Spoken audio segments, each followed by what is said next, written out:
What's up, guys? Welcome to another live session with your boy Franklin. My phone is a bit slanty. Let's see. What's going on? If this is your first time, thank you for stopping by. Thank you for stopping by to my channel. My name is Franklin. I'm the brain behind this platform, okay? I talk about eclectic topics that affect everyday life. And I also talk about, showcase food recipes when I have time, all right? So what's going on, people? Dose of David.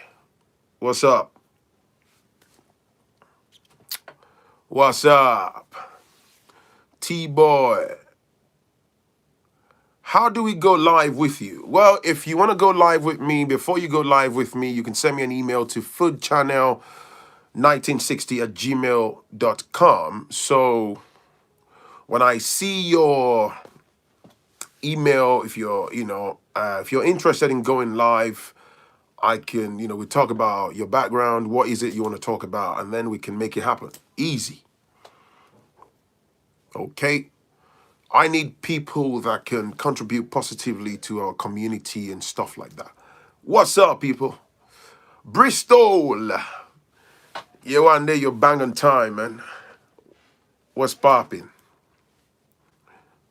So, yeah, I was just saying on before everyone started showing up, Kazim, my brother, you said, I hope this won't be a long one. But then you said, are you going to stay for an hour? We'll see how it goes, man. David Osilaja, what's going on, brother? Hit the like button. Yes, hit that like button. Tony's fine. I'm okay, bruv. Give us the like button, okay? Let's gain more traction. Let's gain more traction. Let's gain more traction. Right. So, what I would like to talk about today is the black and black letdown, right? I've had these email from someone, a lady in the past. So it revolved around ill treatment at work. So this has been playing on my mind for a bit. And I said, okay, you know what? I've actually been contemplating on making content to talk around these topic. I think in one of my past episodes, I did say something along the lines of, black and black letdown. But yeah. So anyway, story time. If this is your first time in my live feed, thank you for stopping by. Thank you for joining me. Thank you for showing me love. Hit that, thumb up button. Bro, listen. When people say we spend too much time talking about problems, okay? It gets on my nerves because before we can talk about solutions, we need to talk about problems. We need to acknowledge the problems, then we can progress to solutions. And nobody owes you a quick recipe to solutions. But of course, as a people, we'll talk about solutions. We will get there. There are so many things that joins and connect us. If people push emails and, the idea is we'll talk about the issues because there's so many people watching this stuff, right? And believe me, man, there are so many people watching this stuff that have so many palaver that they deal with. We need, when we talk about problems, when we identify the problems, when we acknowledge our problems, then we can begin to talk about solutions. I'm not going to show up on the live feed. What's up, people? I've come here to give you solution to this and this and this. We've got to talk about. In the discussion of the problems, we find solution. Does that make sense? Bang. Okay? If it doesn't float your boat, I'm sorry, I can't help you, bro. Okay? No hard feelings. All right? There are so many people. You should also understand something. What I'm talking about might not be your cup of tea, but trust me, There are so many people that suffer in silence. There are people that live in the diaspora. There are people that live in every part of the world. People, depending on who they are, their backgrounds, their maybe relationship issues, some people don't really have people to talk to. Some people even send me emails anonymously, right? They have to hide the names on their email addresses, but they want to talk to someone and they want to hear my interpretation. Even sometimes I talk about stuff, I don't even know who is behind the story. Or people are scared so that they don't want to get identified, which I would never do on my channel.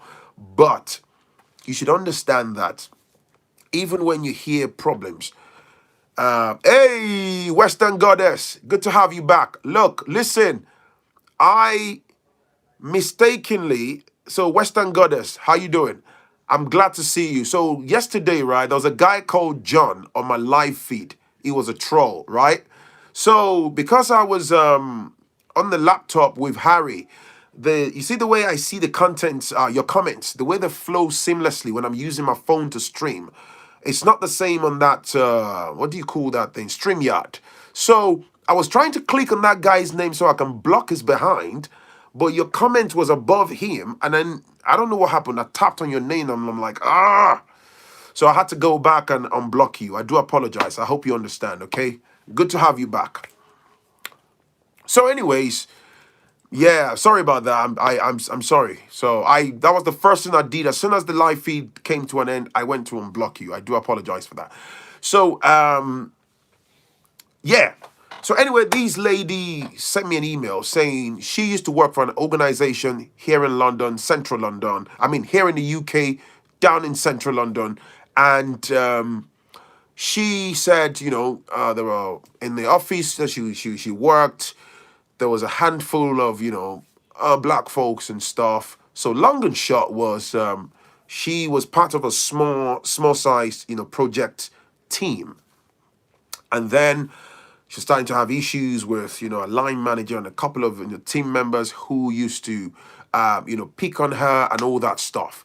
So she felt discriminated against, and she said she tried to put a complaint across to a line manager who sat on the complaint, and then she said it got worse. She was started getting called silly names until one day she said she was forced to confront one of our colleagues, two of our colleagues in the kitchen, not like an aggressive confrontation, but basically said to them that, why are you, picking on me and all that stuff? You're making me feel uncomfortable. And then she said, one of our colleagues said, you're being a bitch. You get the word, right? And we are sick and tired of this monkey behavior. Akpe de Farms, thank you. We are sick and tired of this monkey behavior of yours. Whoa, holy moly! So she said she was shocked. She was taken aback and said, "Did you just say to me that you're sick and tired of my monkey behavior? You're calling me a monkey and stuff."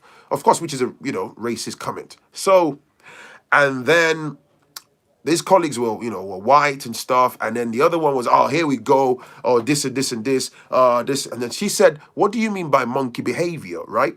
And then, so whilst prior to this, there's a black dude who is a work colleague, who is meant to be a friend, who actually from the same country. I'm not going to say which country. So she said he's been aware of, the plethora of bullying and the discrimination and all the, workplace politics and harassment and all the things she's been putting up with. So because it's an open plan office, he walked into the kitchen area to come and make himself coffee. He heard the monkey behavior comment and he said, "Oh yeah, well, if you don't like it, why don't you jump on the plane and go back to where you came from? You and the rest of your brothers and sisters in the office. What, do you think you're better than us? Because blah, blah, blah, blah, blah, blah." And you can imagine that really toxic comment directed at you. So, I mean, come on, man. That would piss off anybody in that circumstance, okay? I mean, I couldn't imagine myself. I'll be like a three-headed dragon, man. It'll be like World War III because I'm not letting it slide. The office will grind to a halt. I know exactly how Franklin would deal with that. You're not going to get a slide. No way. No, no way, bruv. But we deal with things, you know, differently. But yo, smash the like button. There's 126 people online. Smash the like button. So anyway, the long and short was, her friend, the dude, spoke to another lady who was also black. He was from, all Africans. And so they were all aware of this. And they said, oh, go and speak to HR because she's complained to the line manager twice.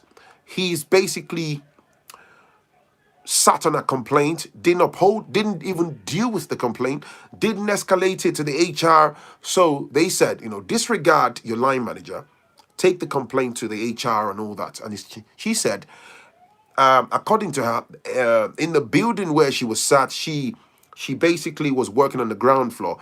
HR were on the third floor. So she got on the lift, went upstairs and spoke to one of the HR staff who happened to be of Japanese origin and stuff. She was by the door and she said, oh, this and this and this and this and this. I've spoken to my manager, this and this and this has been happening. I'd like an official investigation into this. They said to me that I'm exhibiting monkey behavior. I need to go back to where I came from, yada yada yada, blah blah blah blah. And the lady was like, oh wow, sorry to hear that. Okay. So then she said, oh, such and such were, such and such aware of these who are my, colleagues and stuff. And then the HR then said, right, okay, we're gonna get them to, get maybe, statements written and all that stuff. Fine. Give us an hour to set up a meeting, So she realized that Temilade Alamudu. Thank you. So she went back downstairs and then she said about 30 minutes of filming behind a desk. One of the managers from another project team basically then called her, check this, and said, we realized that you are angry. It might be a good idea that you go home early and sort of leave the premises and investigations will be carried out. Maybe take your things and go home early. And then she said, what? No, I'm not going to go home early. HR said they were going to investigate and try to get statements and arrange a meeting and stuff like that.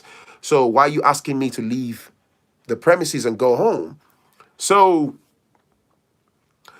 whilst she was having a conversation with these other manager who happened to be white, she said, before she knew what was happening, the manager then just suddenly said, oh, no, can I ask you to just calm down? You're getting a bit aggressive and intimidating.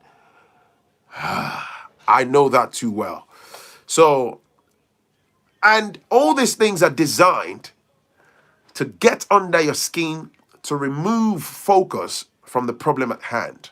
Unfortunately, most of our folks don't know this, but this is about to get even more interesting.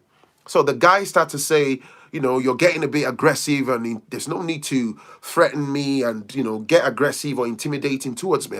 And the lady said, she was like, I'm threatening you. I'm aggressive towards you. Like, how? You're the one who came up to me and said it might be a good idea for me to go home. How in the bloody hell did I become aggressive?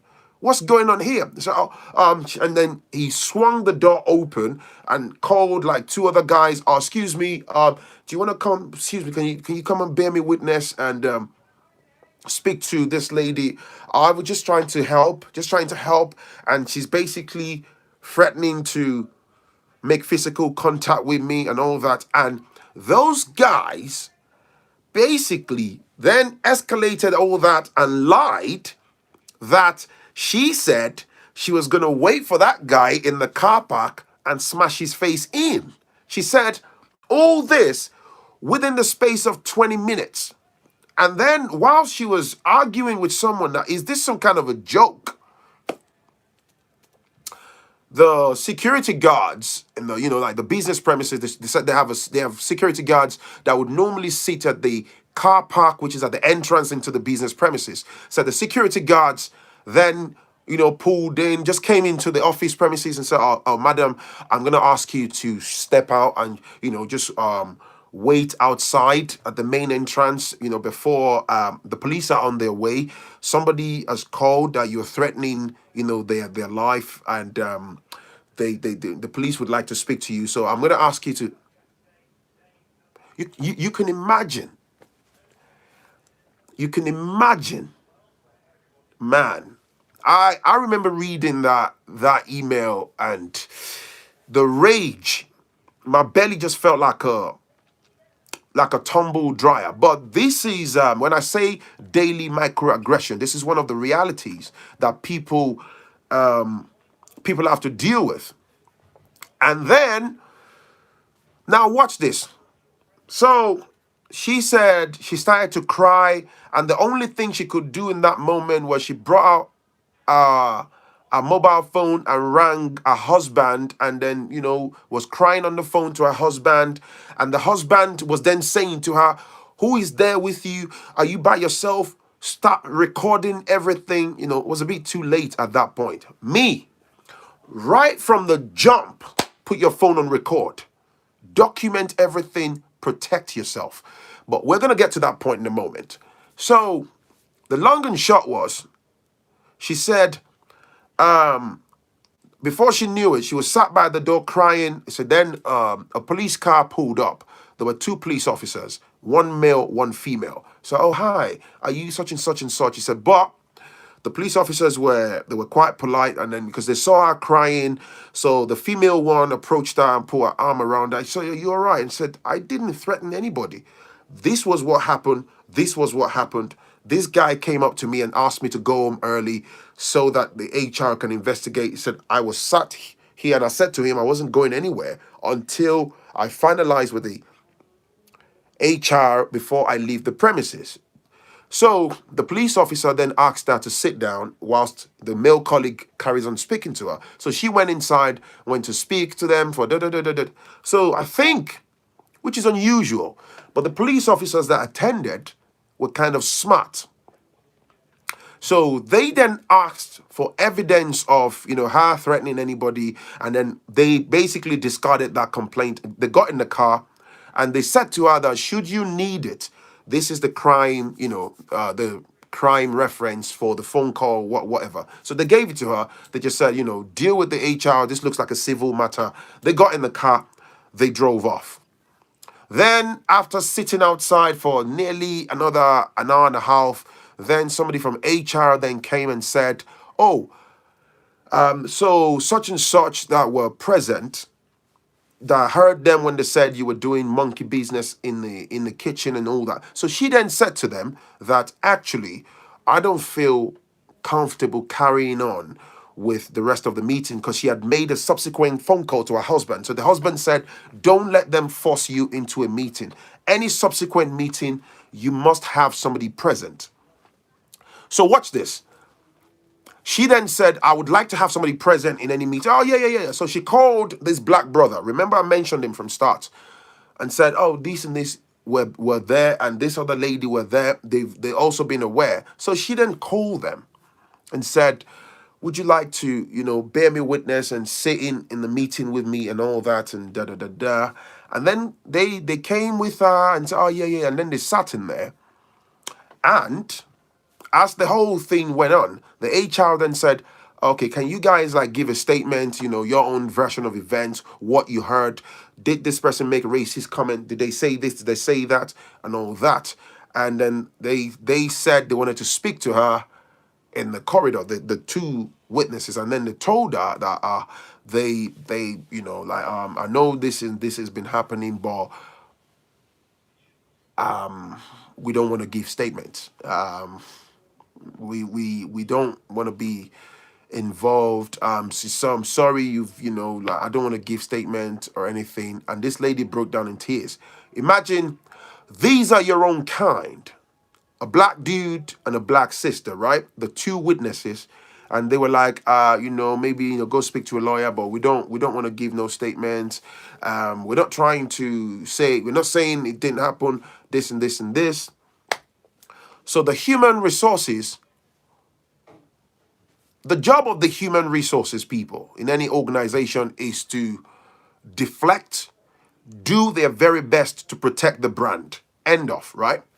They weaponized this and they rubbished her claim, and then they flipped the script, and then they went back to that bogus claim of her threatening that man that made a bogus claim. And then before she knew it, there were three other people that said they saw her threatening, and the whole thing got really messy, falsification of events. And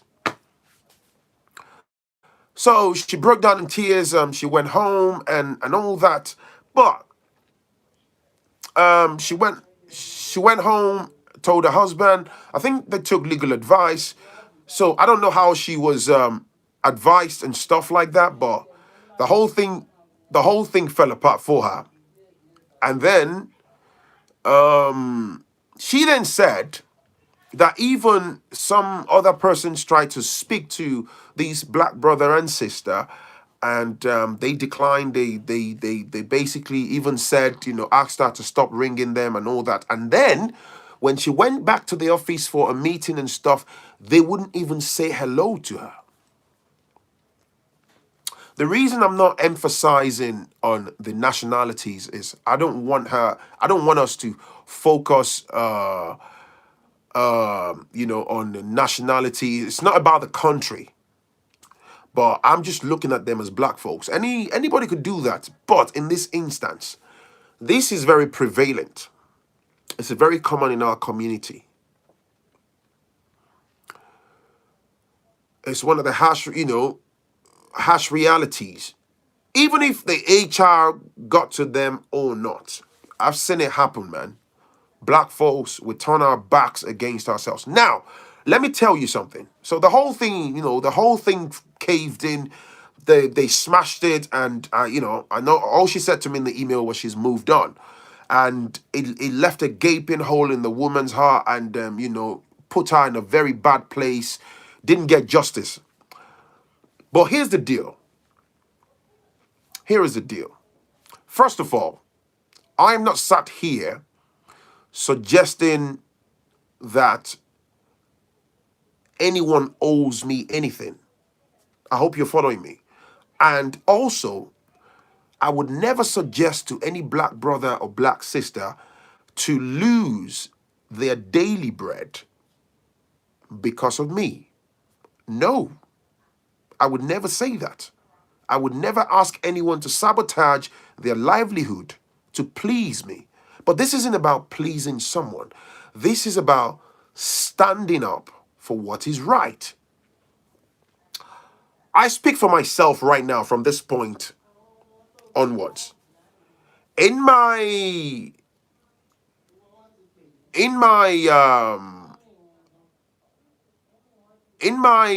own experience, I'm a fighter.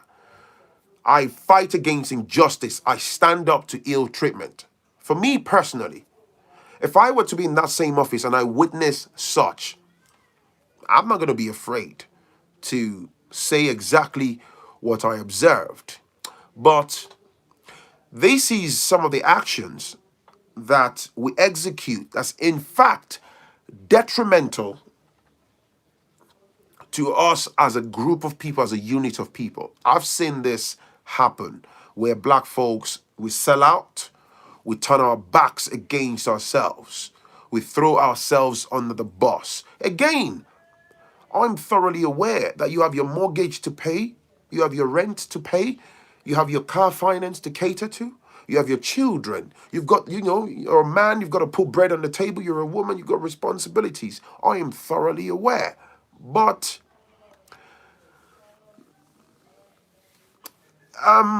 what I'm effectively saying is, if I witness a blatant racism, I mean, sometimes they say you choose your battles and things like that. But where somebody's saying, oh, here you are with your monkey behavior, a white person saying that to a black person, and I can see that. Not me, Franklin. I would never turn my back, man. What's the worst that can happen? I leave that place and find a job somewhere else, man. You're not going to die. But I will sleep with satisfaction that I stood up for that which is right.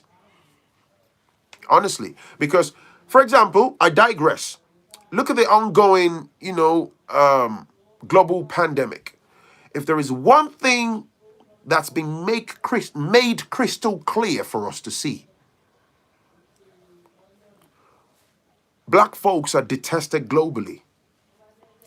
In our own land in Africa, outside our own land, outside the confines of Africa, the level of hatred is staggering, is jaw-dropping. We have no allies.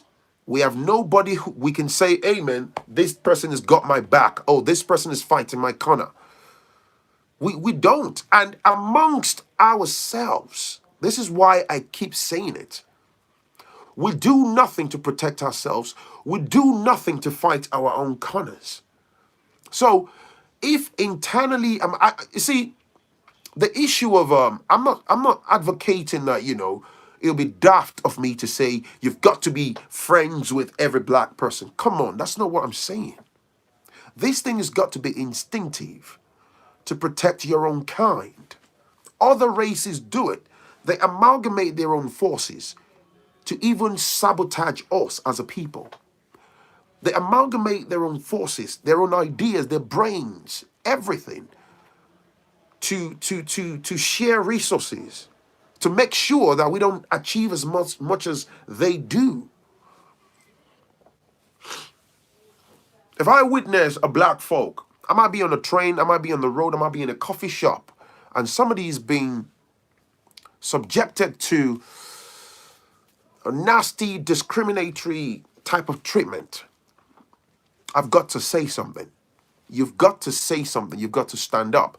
Of course, how far you decide to take things. For example, you may choose. You've got your right, and I'm acknowledging that. You're not obligated to go to court or go and to go and take a stand.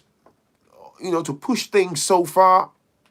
You're within your rights. I respect people's rights. Okay, but again, my message is, if we carry on with the habit of, and I understand, even individually, on a daily basis at our respective workplaces or whatever you do for a living, so many black folks, especially on this side of the world, people put up with so much crap just so you can take that, that paycheck and go back home to your wife and kids or your husband and children, right? Or go back to your family. But how long are we going to carry on turning our backs on ourselves? How long? Nobody's going to fight our corner, man. Nobody. To watch your own kind suffer. This is why I talk about lack of unity. My dude, if you work in an office that's littered with a truckload of Indians and you make a racist comment towards one of the Indians and one or two or three of them hear it, the rest of them that didn't hear it are on the bandwagon. They are staging a protest. They will fight to get justice. If you do it to the Pakistanis, they would do the same. If you go into the Jewish community, you mess with one of them, my man, you mess with all of them. There is power in unity, is all I'm saying. Black folks, man.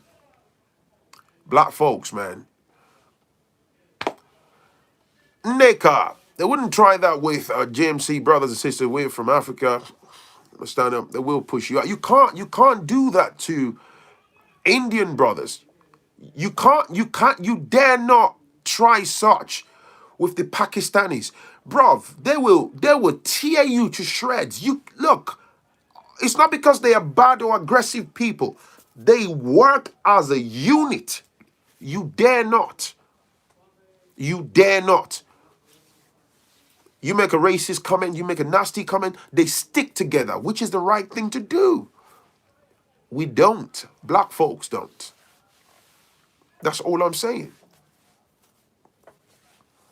Even if no one heard, they would tell, oh yeah, you goddamn right. About 50 people would go to the local police station and give witness statements. Even the police officers, they will be inundated with evidences. They stand up for their own, man. That's why they get money together. I read this woman's email. I'm not going to lie to you, man. I'm sat here. I've been a victim of racism on several occasions. I know what it feels like. Black folks, they turn their own backs on their own kind. I think we have to be careful, think of race and countries differently. What are you talking about? Black folks, same Nigerian called police on me for deportation back in the days. To God be the glory and lotta. Oh, unfortunately, man, that's very common. Hey, 210 people online, give us the thumb up. Come on, man. That's unfortunately in our community. That's the speciality of some people. They're the ones that pick up the phone and tell on the other brothers, and oh, he hasn't got papers. He hasn't got papers. Oh, you need to deport that guy. He lives at number 15 Mickey Mouse Street. He lives at number 14 Scooby Doo Road. Go and get him deported. I don't know the buzz that we get from that. You can go to a local Chinese takeaway, and it'd be only two of them who've got papers.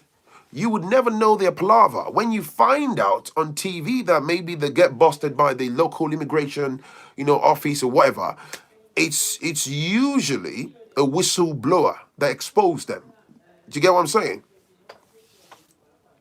Oh, you're right. If you do that to the Somalis, man, my man, the whole Somali nation is coming to get you. Somebody's asking, so what are the solution? The solution is building togetherness. The solution is, the handwriting is on the wall. You're asking what the solutions are. The solutions is we need to stop self-sabotaging, hatred, tribalism, xenophobia, pointless display of ego. You see, that's the problem with the black community. That's the solution. The solution is you gotta love your brothers and sisters. Look, if I'm on the bus and I see a black brother there's a difference. If a black brother goes and assaults someone and I'm on the bus and I see you beating up a woman or a man, or, you're the one who's committed a crime. That's, I'm not going to carry a placard and say, oh, free my brother, let my brother go. Nah, man, my brother's going to have to face the music for that one because, that's different. But if I see my brother being subjected to an ill treatment, it's got to be instinctive. Somebody's saying there's a troll. Who is a troll, man? Let me see the troll and so I can block the behind. It's got to be instinctive to unite, to build amongst ourselves, to uphold each other, to earn each other's trust. I'm not saying, oh, you've got to trust me just because I'm black like you. Come on. But we've got to be able to start from somewhere, to build from somewhere. Because all of this, and even the bigger problems, the national problems, the global problems that we are faced with, if we can't even get a cup of tea together and feel comfortable around ourselves, how do we deal with things? Some people are saying, I don't know why. We are the only race of people who are pointlessly egotistical amongst ourselves, towards ourselves, self-sabotaging. Did you hear what I said? In the black community, here in the diaspora, there's a difference between if you get busted on the train or on the bus or by the authorities that you're an illegal immigrant and you haven't got papers. I'm talking within the black community. Black people be carrying the phone and telling on each other, ringing the immigration to bust on your brother and sister. Why? Like, why? And you derive satisfaction from that. It's so bad that we can't even build within. I don't get it. Oh, you goddamn right. And then we talk, and then the reason I'm kind of anchoring this to all the videos that I made recently, to everything going on globally. We can sit here and talk about the Chinese, barging into Africa. I can't even get a cup of tea with my brother.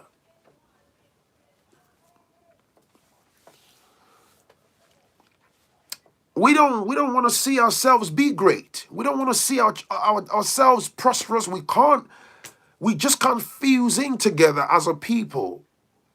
You see your brother being maltreated, and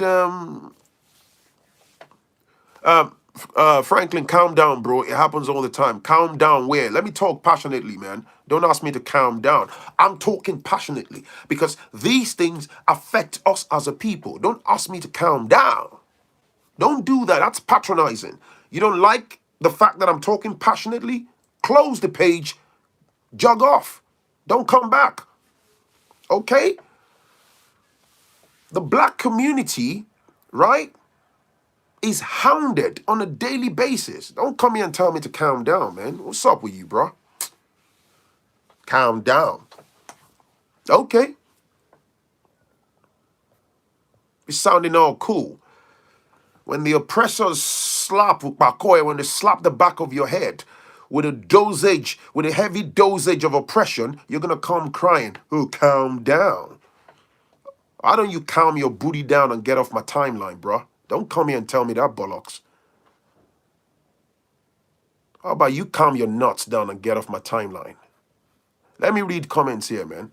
It's very disgusting. We're snitching ourselves. You don't understand. Some of you here are watching. People are procreating, your parents. There are people who are still planning to start families. We are birthing kids into this life, this society, the way it is, man. It's not a joke. It's not a joke, man. In fact, I look at it like we say in Yoruba language in Nigeria, like, why are we like this? We are the only race of people that self-sabotage. So, you know, when somebody's saying, oh, okay, Franklin, we, yeah, yeah, we understand, bro. Let's talk about the solutions, my brother. This is what I'm clamoring for. Before we get to the point, before you get to the point of, delving into solutions, people are not even prepared to acknowledge the fact that the viruses, in terms of our self-sabotaging, is a lot more than COVID amongst the black community. There's no trust. There is no honesty. There is xenophobia. There is ego. We just be battling ourselves for nothing. It bleeds me so much because I don't know, man. We have been calm for years and didn't get us anywhere. They walk all over us, man. I think one big problem we're having is this unnecessary competition for what we always want to be bigger than the other person. For that reason, we just hate each other unnecessarily. Thank you for Ty. That's that thing is like cancer, man. It's, yo. This is what I normally say to people. I digress. If you work hard as a black brother or black sister, you're selling wigs, you are selling cars, you're selling food, whatever floats your boat, right? And you make so much money that you can buy yourself a Range Rover, or you've got Bentley type of money, you've got Ferragamo type of money, you can afford first class, business class, whatever. Long and short of what I'm saying is, you're comfortable, you've got a beautiful, healthy bank account, great stuff, good for you. But why is it that we then have to weaponize the so-called bit of achievement to try to put fellow black brothers and sisters down to then make yourself feel good? And this is one of the reasons why we hate to help ourselves, because people want to make themselves feel good. So it's nice for me to have a bulging bank account, and yeah. So when I see you down there, even if you come to me for help, not every help is financial, but if you're stuck or you need information about career or something, I prefer to see you at the bottom. And even if you progress a little bit, as long as I remain above you.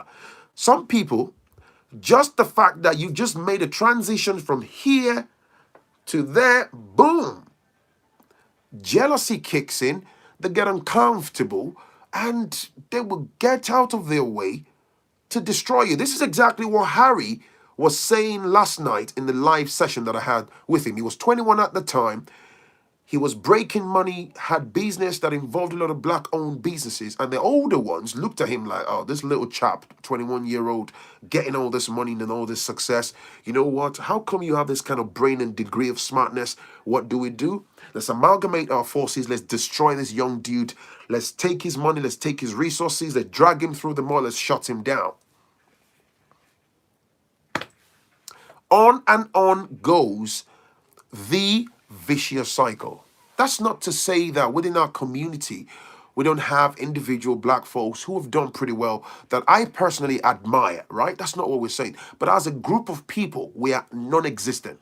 I don't care if somebody has 20 PhDs. That's not what we're talking about. Oh, I've got master's degree. I'm a degree holder. I went to university, for God's sake. But as a unit of people, sheesh.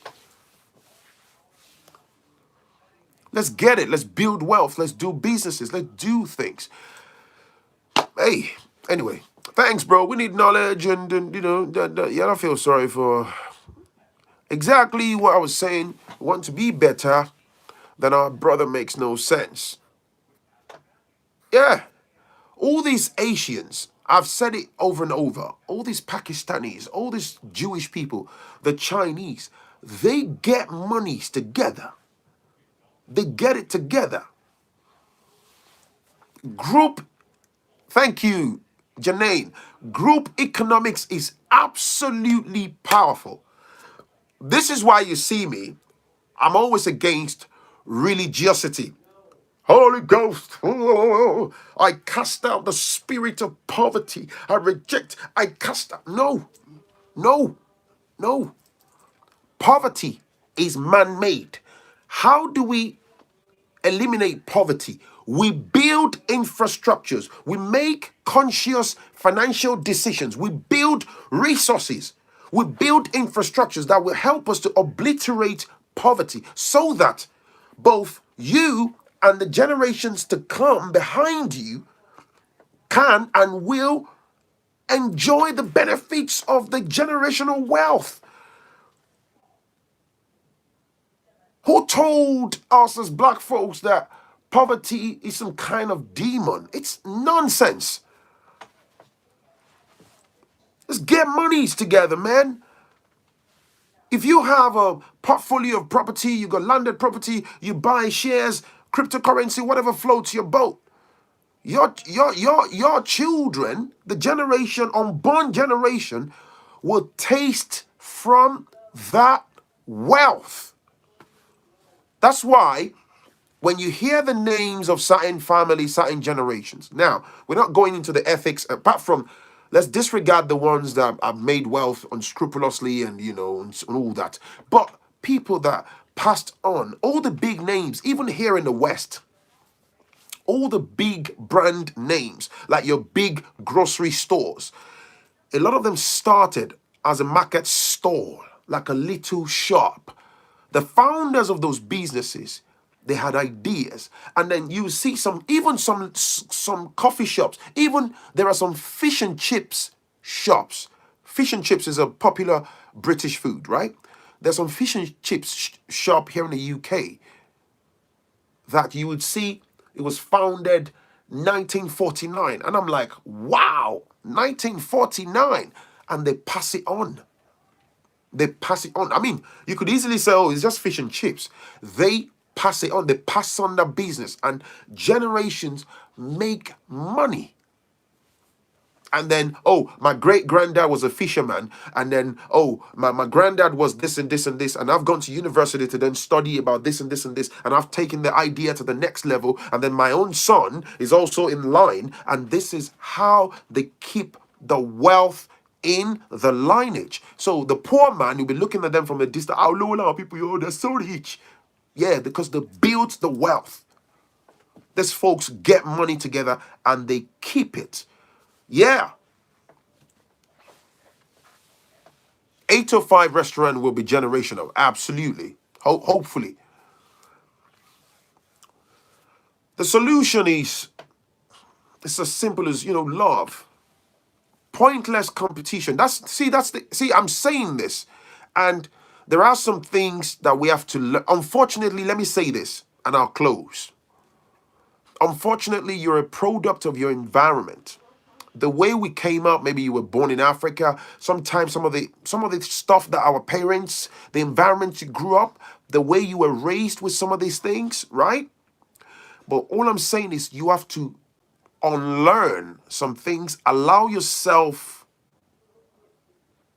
to exist outside the box. You have to let some things go. You have to see life differently. If you were raised in a household where they fed you nonsensical stories, oh, don't marry a lady from Ijebu Ode, from a particular tribe. Why? Oh, well, because 60 years ago, when we went to war with blah, blah, blah, blah, blah, blah, their generation did not help us to fight the Cocoa War. What? So for that reason, we don't marry from that tribe. And then you buy into that nonsense. And then you break yourselves into segments and you don't build together and then you despise yourselves. And then we even bring those nonsense abroad and we fight amongst ourselves. I heard a story. I'm not lying. I went to Nigeria some years ago, right? I heard one of these local tribes. We went to a village area for like a wedding, right? Traditional wedding. And they said, look, this is a tiny village. There's another village just like 2 miles away. And they said they don't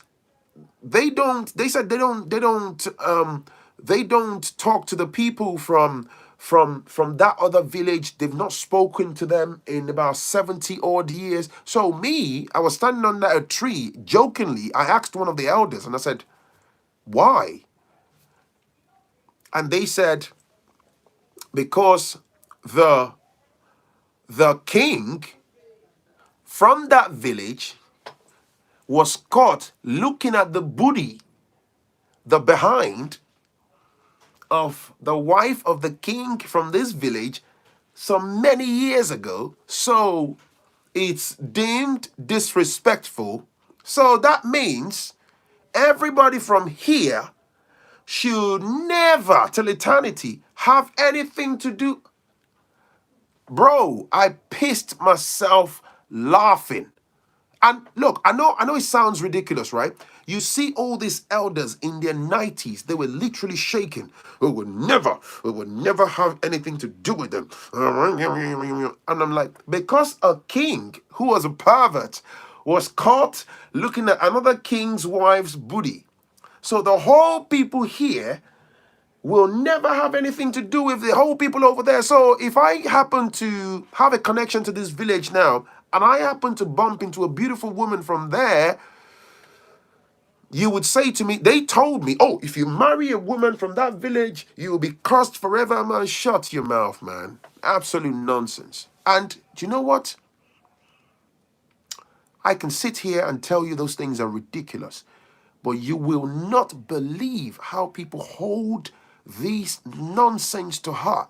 So imagine they now come abroad to the UK or to the US. We all live as black folks. So I know that other black brother is from that neighboring village. Do you know that if I would then, because of that so-called generational grudge, and I know that brother hasn't got papers, I would then, out of that toxicity, pick up the phone and tell on him that to hell with him, he needs to get deported. Why? People from that village are bad anyway. You see how the black people are wired?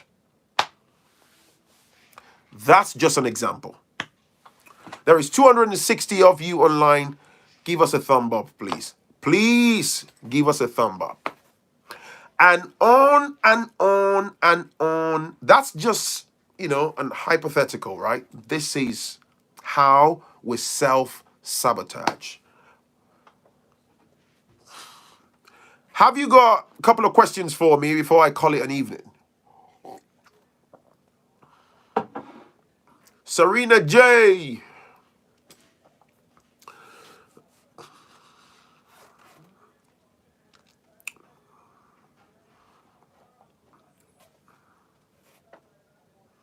Yeah, you can always watch a playback, man. Any questions for me? Oh, come on, man. You can see the like button. Thank you so much for bringing the real talk. Will we ever be united? We can be united if we make a conscious effort. Hey, I didn't block you on Facebook. I deactivated. Oh, all right. If I was around during slavery era, they would have fed me to a fish during the journey.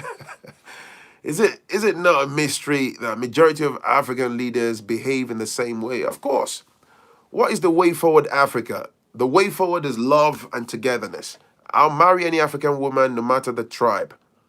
Thanks for the message. I always learn a thing or two from your lives, always. Oh, Larissa, thank you. Hey, SL, Mark, my sister, I see you. How's your baby doing? How do we create generational wealth? You build infrastructures. It could be investment. It's subjective, whatever investment and stuff, businesses and stuff, with the mind of passing to the next generation. And even if you don't hand them that business, educate the next generation. Investments, hand things over. This is what a lot of us are lacking. But some of our parents are very religious. They didn't know as well. It's not their fault. They were not taught. So they gave us religion. They gave us Jesus. Some of us, our parents just only gave us Jesus. They didn't know about financial literacy. They only say, go be a doctor, go be a lawyer. That's all you need to know. Jonah died in the belly of a fish for extra, 3 days?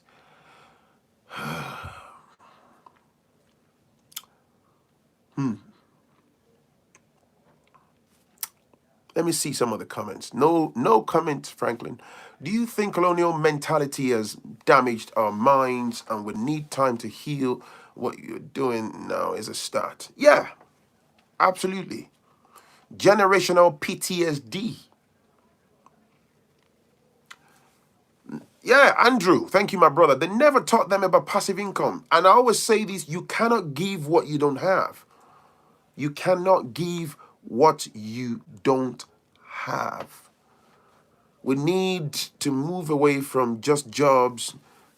Investment in index funds is a good way to build generational wealth. Absolutely. Just make sure, I'm not a financial expert. I'm also learning myself. Don't be in a rush to dump your hard-earned money in any type of investment. Get knowledge. Be comfortable. Trust your gut feeling. Okay? Don't, he said, she said, they said that if I buy the shares, I will make money. Don't do that. Don't do that. Get knowledge, okay? Don't be totally dependent on third parties. Educate yourself so you can make conscious and well-informed decisions about your money. The little that you work hard for to stash away, don't blindly drop it so you don't bite your fingertips, man. Understand what you're doing. Thank you, Kazim. Do good to one another and play it forward always. Yes, my sister, Zelenia. I like that name, actually. Zelenia. Wow. Any more questions?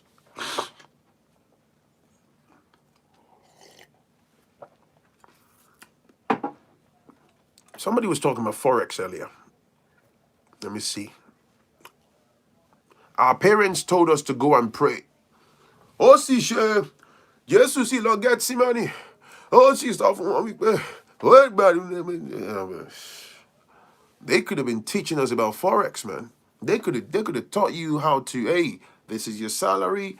You keep X amount of money for yourself. You put these aside. You save these for raining day. You buy that piece of land. This is long-term investment. If you do this, sì, Jésù sì ń bọ̀, màláìka sì sọ pé ó wọ́n aṣọ funfun. Jésù sì lọ, Maria sì fún lówó. Amen, amen. Put your tithe and your offering. We can't keep doing that, man. We can't keep doing that. Lack of financial literacy is killing the best of us, man, because we haven't got a clue. Hey, Western Goddess, thank you, my sister.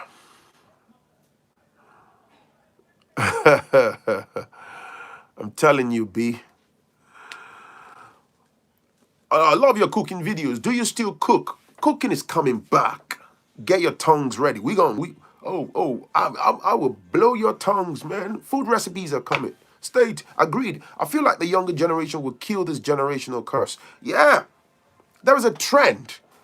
There is a trend. Things are changing, though. You know, we live in a different world. Things are changing. You know, the younger generation are making moves. Don't get me wrong, but we lack togetherness.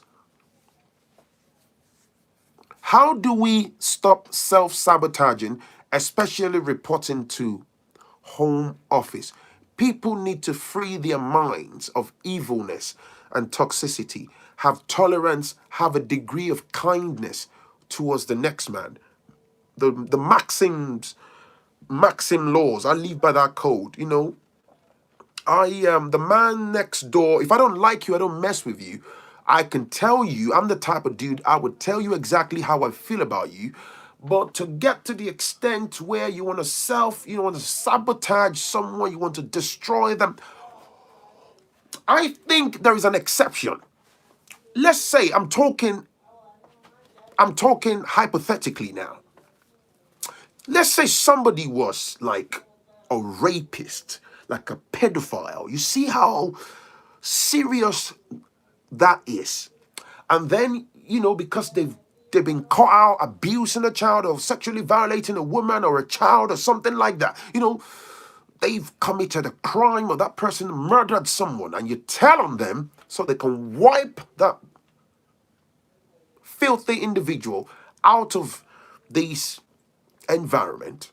That's understandable. Those are like extreme, you know, situations and circumstances. But just because I don't like Kazim, just because I'm jealous of Kazim, and I know that Kazim's legs are not balanced in terms of immigration papers, and I go the phone and tell on him, man, woo, that's plainly evil. That's just evil. If you don't like Kazim, just don't mess with Kazim. Don't be friends with him. Leave him alone and just move on in the other direction, man. It's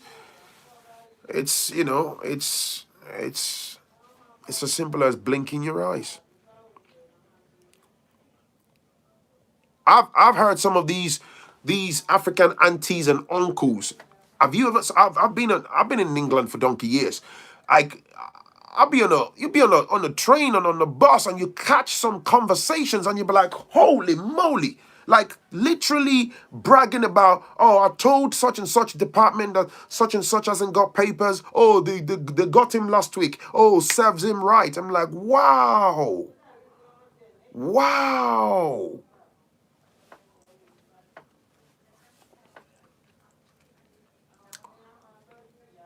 Amongst ourselves, black folks wouldn't give you recipe for success, but they sure have the recipe for self-sabotage. Ooh-wee! Generational recipe. Mwah! A+ recipe.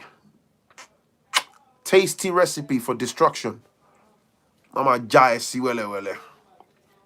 It's affecting us. I hope people can see what I'm saying, where I'm coming from, man. It's affecting us. Somebody's asking me to define recipe. Who is this organic guy? Are you joking? I should define recipe. You don't know what recipe is? But lots of man, I don't want people to water the timeline. I should define recipe, you know.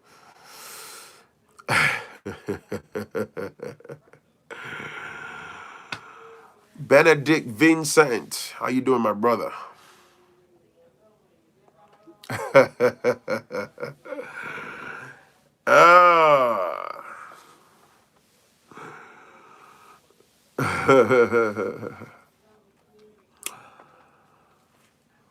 That's me done.